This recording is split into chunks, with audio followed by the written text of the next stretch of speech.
got some big new information whenever it comes to the Pixel 8a from some leaked marketing ads talking about price, storage space, camera, and updates. And some of it actually makes a little bit of sense.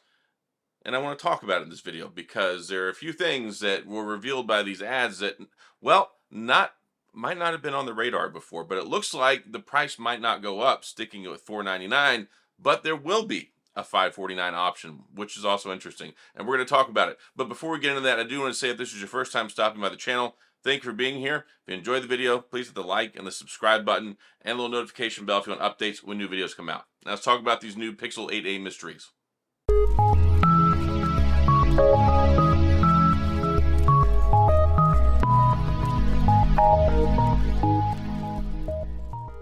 First things first, we were expecting $549, and indeed, it appears there will be a $549 model of the Pixel 8a.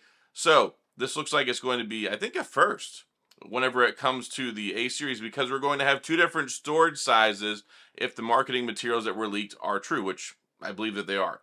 They seem pretty legit. The person that found them and leaked them is basically the #1 leaker in the world. So the OnLeaks people. So here we go.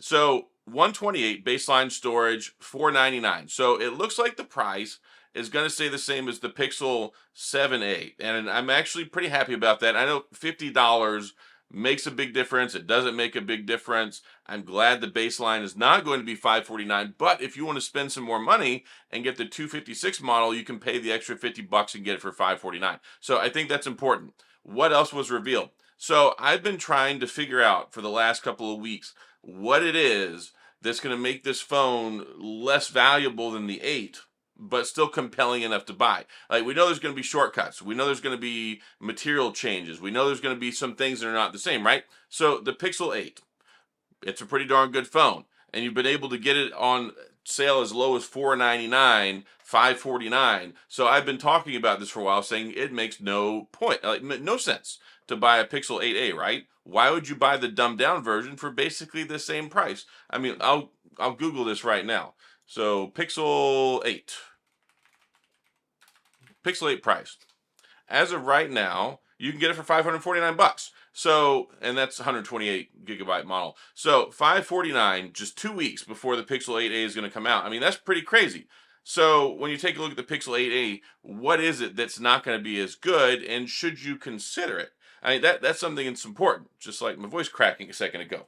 I don't know why that happened. But 549 for a Pixel 8, 128, or 499 for a Pixel 8a. Like, would you really save the $50 to go get the A series? Well, what are the trade-offs? It looks like there actually is a slight improvement in the battery, so there's going to be a little bit better battery life. It's going to have the Tensor G3. It's confirmed it has the same camera as last year, which actually is pretty serviceable. It's a 64 megapixel camera. It doesn't have the higher end camera that's in here, but still very, very good for point and shoot kind of stuff. So what is it that you're going to give up on? Well, it's going to have IP67, which is the same as we had last go around. So IP68 means you can submerge it up to 1.5 meters for up to 30 minutes. And for IP67, I think I haven't talked about this in a long time, but I believe it's for up to 1 meter for up to 15 minutes. Let me look. IP67 versus 68. It's been so long since I've looked at it, I can't remember off the top of my head. So the difference is IP67, you drop in a body of water up to 1 meter for half an hour. Okay, so 1 meter versus 1.5 meters. Really not that big of a deal. Not a whole lot of trade-offs there. But what we're leaning into on this is in the ad, in the marketing advertisement that was leaked, it says up to 7 years of security patches. Now, if you put your thinking cap on, that tells you something. Pixel 8a, Pixel 8, Pixel 8 Pro, 7 years of security patches, 7 years of operating system updates. So 7 and 7, not the drink, the operating system and security patch policy. So if you read into that, and it just says, and it specifically says 7 years of security updates, words have meaning. Now, you could look at that and somebody go, oh yeah, 7 years of updates. Well, yeah, you can say definitively that means 7 years of security patches, security updates, but it doesn't necessarily mean operating system updates. So we could find ourselves in a position with the 7a where one of the reasons and ways that they save money and still want to incentivize people to get the regular phone, the 8 or the 8 Pro, is you get those full 7 years of support and security patches. So I think that's important. So if that's how they're saving money, that could be one way to go. Maybe they give us 3 years of operating system updates, 7 years of security patches, or maybe it's 5 years of operating system. I don't know. We're gonna find out at Google I/O in just 2 weeks on May 14th. Save the date. Go ahead and put it on your calendar. I will talk about it once it comes out. I will do a recap and all those things. But this is some exciting things that we didn't know just a few days ago. So people were right and wrong. The whole, oh, it's going to be 549. Yeah, it will be 549 for the 256 model. This is the first time, especially since the 6A and the 7A, that we're going to have two different storage models. So you can get a larger storage model. It's only 50 extra bucks. So people that said it was going to be 499 were right. People that said it was going to be 549 are right. It's just that the 549 won't be 128. So that's one thing that we learned. A second thing that we've learned, it might only have 7 years of security patches. We've learned that it's going to have a slightly bigger battery than last year. We learned it's going to have IP67, which is what it had last year. And we learned it's going to have the same camera. So there's quite a few things there that were question marks maybe, or things that we were lacking certainty, that now that all these different images and all this marketing materials from Google itself has leaked out, to where we can confirm this and go, okay, check, check, check, check. And of course, we will confirm all of this on May 14th whenever it's announced. And if you're looking to get one, here's what I think the purchasing process hinges on. If you want to go buy one of these, it doesn't make a lot of sense. I've said this from the get-go. Why go buy this one for $499 when you can pay $549 and get the 8 and get the better camera? And the other thing is, one thing that's an unknown, I don't remember if the 7A has macro mode with that camera, but the primary camera on here, although it only has two cameras, it does macro mode. You have the primary shooter, the ultra wide, and then it has macro mode, which is pretty cool. I don't know that camera, the image sensor that's in the 7A that's also going to be in the 8A, is capable of that. So you get that benefit. You also have IP68. You have guaranteed 7 years of support and updates. So there are a couple of things there that really helps. I think that's a $50 difference. And my guess is it's probably going to have Gorilla Glass 3, Gorilla Glass 5. I don't believe it's going to have Victus or Victus 2. It'll probably have a little bit slower charging. So there's like a couple of trade-offs with this phone.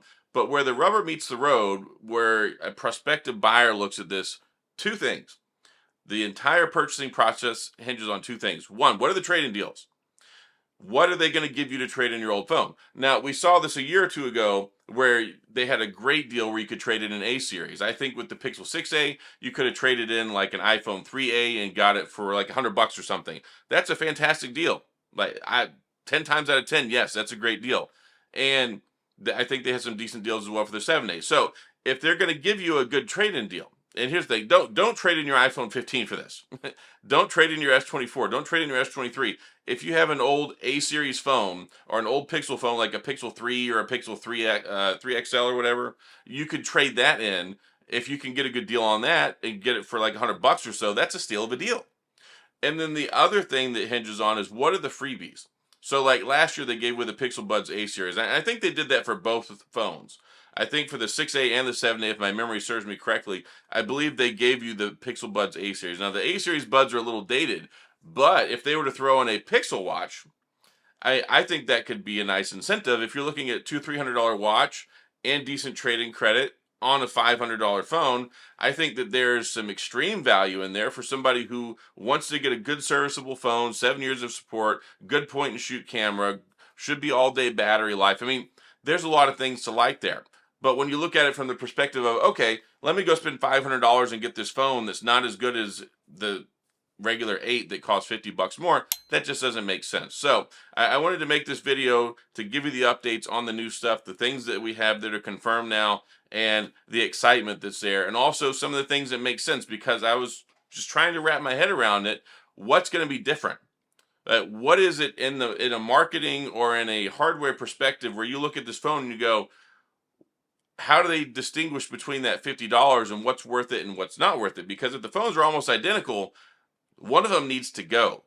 I've said this for like the last year or two. They need to get rid of the A series because they're making the A series so similar to the regular phone. It's just causing confusion. They're cannibalizing their own sales, and it just doesn't make sense. It doesn't. So if they can find a meaningful way to distinguish the two and give good value to people who are looking to get them, maybe the profit margins are there, right? I mean, they're just using a bunch of parts they've already used. So if they're just putting it together and selling it and getting a couple of bucks that they can make off of it, and then give you some good deals, clearing out their shelves, getting rid of their A series buds or getting rid of getting rid of their watch, that stuff can kind of make sense for some people. But I think kind of low down on the list. So anyway, exciting new things. Let me know what your thoughts are.